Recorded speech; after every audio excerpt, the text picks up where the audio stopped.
사와디카, 카. 안녕하세요.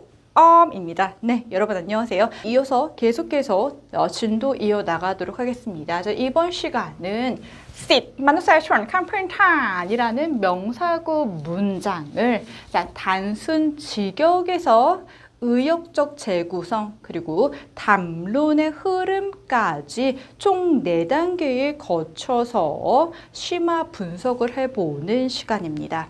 이 과정을 통해서 여러분들은요, 이제 번역과 의역을 하실 때 단순한 단어 수준을 넘어서 이제 문장의 구조, 문장의 의미, 그리고 문장이 지닐 수 있는 담론적 흐름까지 아우르는 통합적인 번역 감각을 기르실 수 있을 것입니다.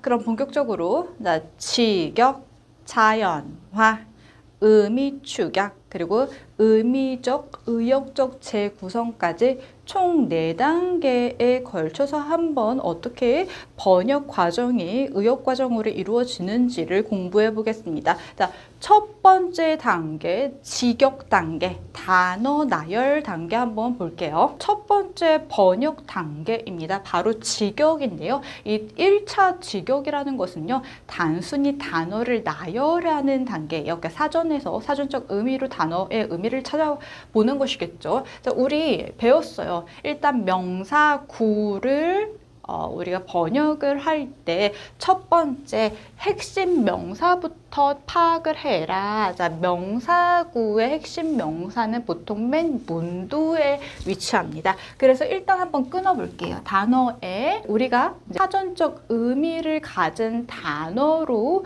해석을 해야 되기 때문에 최대 단위로 한번 단어를 끊어보겠습니다. 자, sit 같은 경우에는 핵심 명사로서 권리라는 의미를 가지고 있죠. 자, 그리고 이제 핵심 명사를 파악을 하고 나면은 이제 우리는 맨 문장의 문맥 끝에서부터 층위를 쌓아가는 것처럼 뒤에서 앞에 있는 단어를 수식을 해주면서 층위적 명사화를 일으켜야 된다고 했어요. 그러니까 뒤에서부터 차근차근 이제 수식을 하면서 문장을 부풀려 나가는 것이에요. 자, 최대 단위로 한번 문장을 끊어 보면은 자, 만우사이촌이죠? 최대 단위 만우사이촌 같은 경우가 인류라는 단어가 있고 캄프린탄이 이제 기본 단계라고 했어요. 그럼 우리가 번역을 1차 단계로 했을 때는 맨 문맥 끝에서 있는 최대 단위의 단어부터 순서대로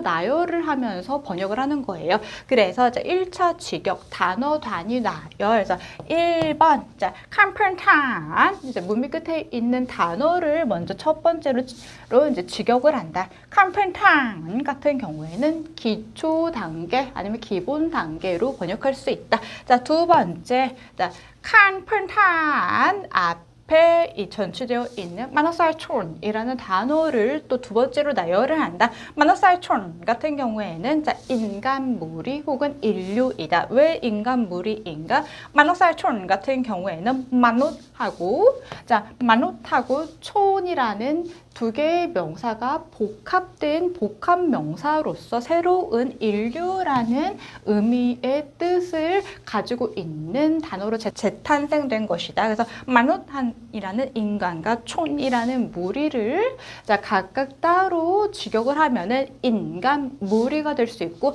이것을 최대 단위를 묶어서 이제 복합 명사화 시켜서 이제 직역을 하게 되면 인류. 그래서 이렇게 두 가지로 단어 단위로서 끊어서 사전을 찾아보면서 이제 직역을 할 수가 있다입니다. 그리고 세 번째 핵심 명사이죠. sit 권리입니다. 자, 첫 번째 직역 단계예요. 자, 키워드는요. 기계적 나열이죠. 그렇죠? 기계적 나열이에요. 그리고 사전 의미, 사전적 의미만 찾아보는 단계입니다. 그리고 문장의 구조는 전혀 이제 고려하지 않은 단계예요. 이것이 바로 직역을 할 때 1차 단계입니다. 그리고 2차 단계 한번 보시겠습니다. 네, 자, 2차 직역 단계입니다. 2차 직역 같은 경우에는요. 각 명사 단위를요. 묶어서 이제 구 단위로 연결해 놓은 형태입니다. 그러니까 이제 기본적인 단계 의 여기까지가 하나의 구 그리고 인류의 권리 여기까지가 하나의 구에서 이제 구 단위로 연결해 놓은 것이에요. 이제 아직까지는 이제 문장의 형태를 띄지는 않지만 의미는 전달되어 있는 단계이죠. 부분이 이제 직역이 되었냐면 자, 기초 단계를요 기본적인이라고 관형어를 사용을 해서 좀 더 의미가 자연스럽게 전달될 수 있도록 자연화시킨 직역 단계예요. 그리고 이제 인간물이라고 직역되어 있는 부분을 인류라고 좀 구체화시켜서 직역을 한 것입니다. 여기까지도 직역 단계예요.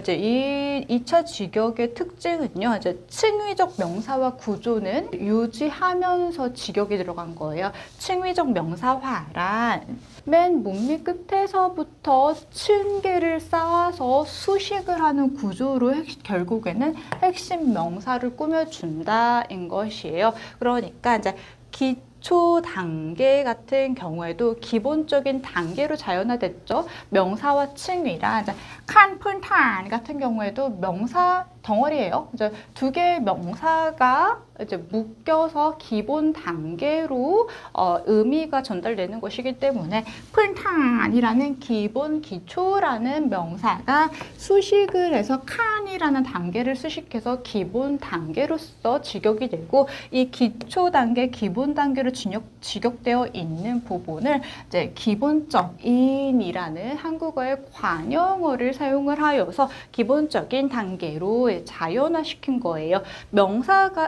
이 명사구에 가깝게 위치한 명사들은 명사이고 형용사나 수식사가 들어가지 않은 것이기 때문에 우리가 한국어로 의역을 했을 때는 조사, 접사, 이제 형용사, 관형절 등을 등의 문법적 장치를 사용해서 자연화시켜서 직역을 하는 것을 뜻하는 것입니다. 그렇지만 이제 기본적인 단계의 인류의 권리라고 이제 2차 직역이 들어갔죠. 이것이 바로 2차 직역 한국어식 어감을 살짝 얹었지만 의미가 전달되는 중간 단계라고 볼 수 있습니다.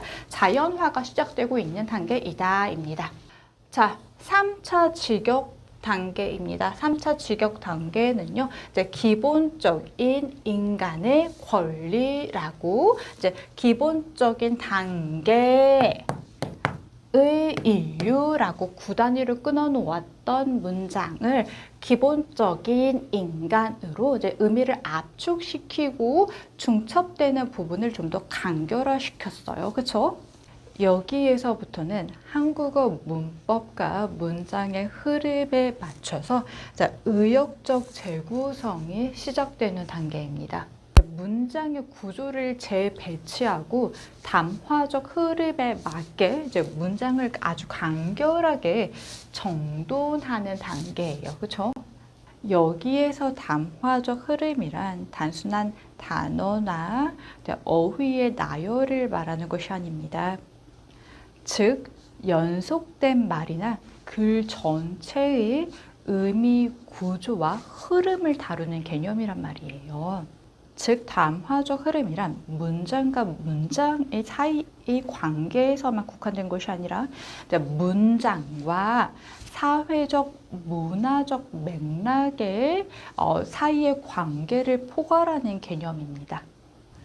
그래서 이 3차 직역 단계가요, 의역의 의미적 재구성이 일어나는 단계이기도 하지만 담화적 흐름에 맞춰서 이제 구조가 재배치되는 단계이고 의미가 좀 더 간결하게 문장다운 문장으로 구성되고 있는 것이기 때문에 이 세 번째 직역 단계부터 이제 의역의 축에 좀 가까워진다라고 이해를 하시면 되겠습니다.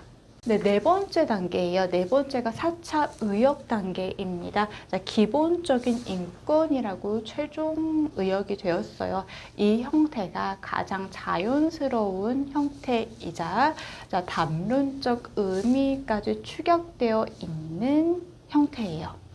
자, 최종 의역된 기본적인 인권이라는 문장은요, 실제 학술 담화나 공식 문어체에서 아주 자주 사용되는 문장이에요. 왜 이 문장으로 이제 최종 의역이 선택되었냐면 이 문장 안에는 문화적 맥락, 담론적 뉘앙스, 사회적 의미까지 포함되어서 자연스럽게 이제 핵심 의미를 살려서 자연스럽게 통용되는 한국어 표현이기 때문입니다. 네, 여기까지가 이제 명사구를 총 4단계에 걸쳐서 직역에서 자유나 이제 의미 축약 그리고 이제 의역적 재구성에서 최종 의역 단계까지 한번 심층적으로 분석을 해보았습니다. 그런데 여기서 한번 의문을 가져볼게요. 여기가 최종 의역이라고 했는데 이 최종 의역된 버전에서 좀 더 의미를 풍부하게 살려서 더 의역을 할 수 있을까요? 본질을 흐리지 않는 상태에서 좀 더 매끄럽게 풍부한 의역이 가능할까요? 입니다. 자, 그러면 한번 다음 시간은요.